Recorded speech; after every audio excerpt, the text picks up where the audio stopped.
Donc on se retrouve avec ma toile Geisha. C'est une toile que je fais pour le sale de Virginie Diamant et Fil. Donc c'est le sale Nouvel An chinois. Et cette toile m'a vraiment bien plu. C'est une geisha donc dans les tons de gris. Elle est très confetti, mais figurez-vous que j'adore la faire. Une fois que je suis dessus, je n'arrive pas à la quitter. Donc voilà, j'ai déjà fait le visage, j'ai fait une partie un peu plus glauque vers le haut, donc il reste encore un petit peu des trous, hein, mais ça je vais compléter. Et j'ai également avancé au niveau de mon coin inférieur droit, que j'avais commencé tout au début, et puis entre temps ben, je me suis décidée à faire le visage. Donc comme vous savez, je commence à peine le point de croix depuis le mois de je sais plus, octobre, novembre, je sais plus trop, enfin fin de l'année 23, et je me cherche encore au niveau de comment je fais mes points, mes toiles, par où je commence. Donc avec toutes les encours que j'ai jusqu'à présent, tous les encours que j'ai jusqu'à présent, ben, je me suis rendu compte qu'en fait je me focalise d'abord sur les visages. Voilà. Donc j'ai voulu faire le visage pour voir ce que ça donne, et franchement je la trouve vraiment superbe. Voilà. Elle est vraiment, je pense qu'elle va vraiment bien donner.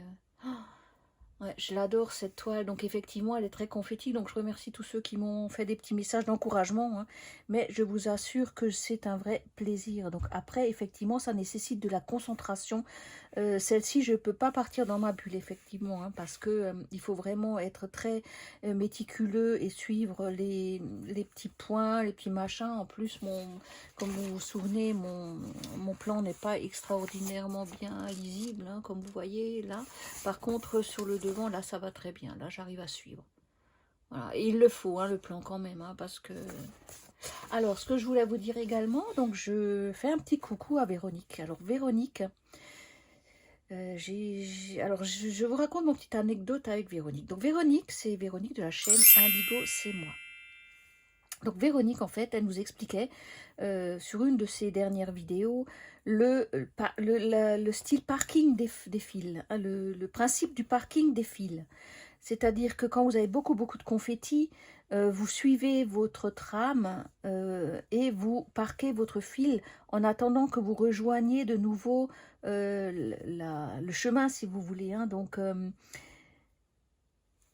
voilà, je ne sais pas comment vous expliquer. Donc, je ne sais pas si on le voit. Voyez là, au coin inférieur gauche, j'ai parqué mon fil, ça sera le carré violet.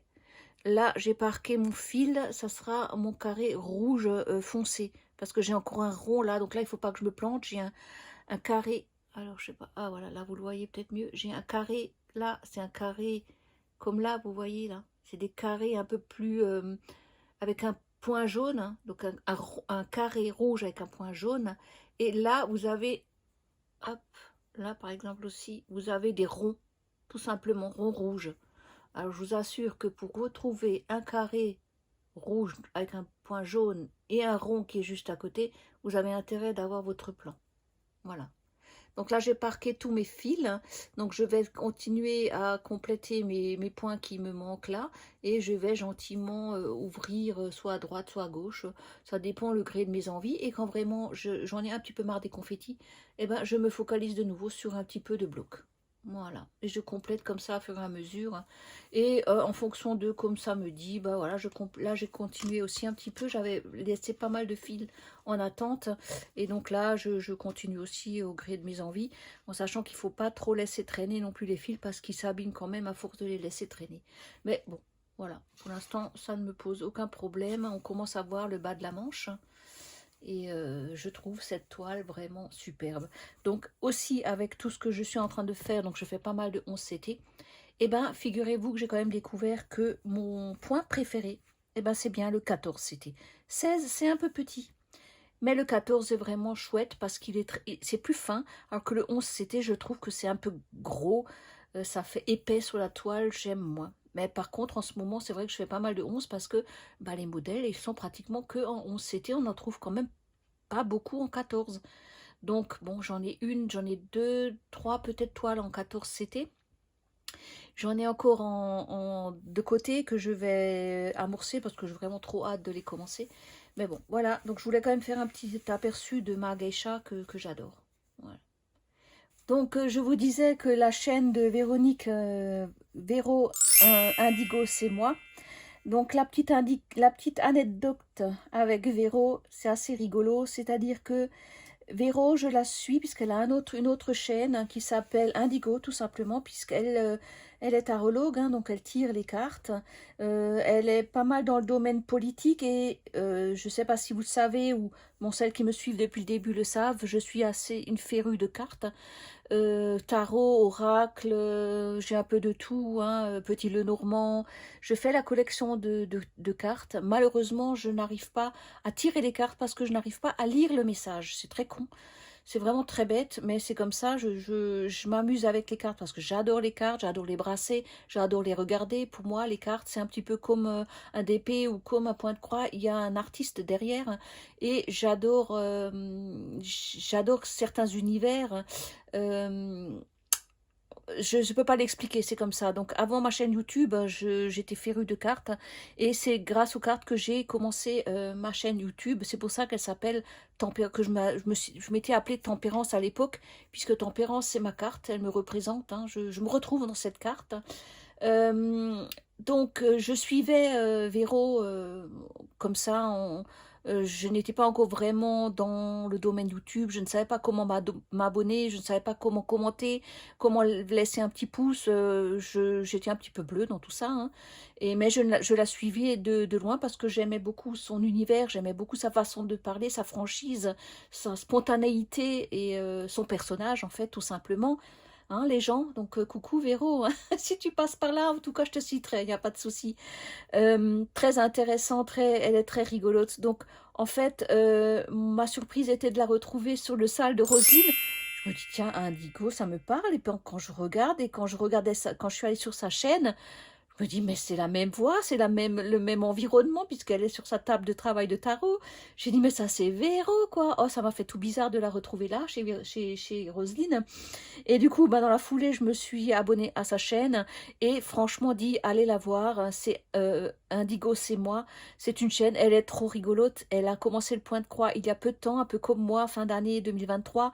Elle a, je sais pas, une quarantaine d'encours déjà. Donc, franchement, allez la voir, je vous la conseille. Vous allez passer un bon moment avec elle. Elle est rigolote, elle est sympathique et je l'apprécie beaucoup. Donc, coucou Véro, un grand gros bisou, hein, Véro, et je te remercie de m'avoir permis d'amorcer cette toile avec un peu plus de sérénité au niveau de tous mes confettis, puisque tes conseils ont porté ses fruits. Je voulais juste encore vous expliquer mon rangement. Donc, j'ai sur mon bureau un range lunettes, un étui à lunettes. Vous avez les ciseaux de mon premier partenariat Vipco Stitch que je trouve vraiment magnifique. C'est vraiment mes ciseaux préférés. Oh là là, et elles coupent super bien. Donc elles sont un peu plus violettes d'un côté, un peu plus bleuté vert de l'autre. Et les reflets sont magnifiques. J'adore. Franchement, j'adore. Voilà. Ensuite, j'ai toujours mon enfil aiguille. Alors celui-ci, je l'aime beaucoup, mais je le trouve un peu light au niveau épaisseur de... Enfin, pas d'épaisseur, mais il se tourne pas mal. Mais sinon, j'aime beaucoup. Ouais, il est chouette. Et ensuite, alors là, ce que j'ai fait, j'ai commandé des aiguilles en 14CT. Donc, c'est des aiguilles numéro 26. Il me semble que ça doit être juste. Hein, je ne les ai pas encore testées. Je les ai commandées sur Amazon parce qu'en fait, ce qui se passe, c'est que j'ai ma toile Oraloa chat fleuri que je fais en 14CT. Et sur Oraloa, il n'y avait que 2 aiguilles. Des petites aiguilles de 14CT. Et franchement, ces aiguilles se cassent très très facilement. Et bah, je me suis retrouvée à court d'aiguilles. Donc je m'en suis racheté une paire sur Amazon. Voilà. Donc il y en a 3, 4, 5, 6 et c'est de la DMC. Je ne les ai pas encore testées, mais disons qu'au niveau qualité, ça me semble déjà pas mal. On verra bien. Voilà, donc ça c'est un petit peu le problématique chez Oralois, s'ils peuvent mettre, surtout en 14CT, plus d'aiguilles. Parce que souvent dans les 11CT, vous avez 5 aiguilles, mais les aiguilles de 11CT sont quand même beaucoup plus épaisses et tiennent le choc, alors que les 14CT sont vraiment plus fines et le bout C'est le chat, hein. Le chat qui se casse à l'extrémité, là. Ouais. Bref, voilà. Donc ça, c'était pour cette toile-ci. Et donc, la présentation de mes accessoires. Voilà, à tout de suite pour vous, pour la suite.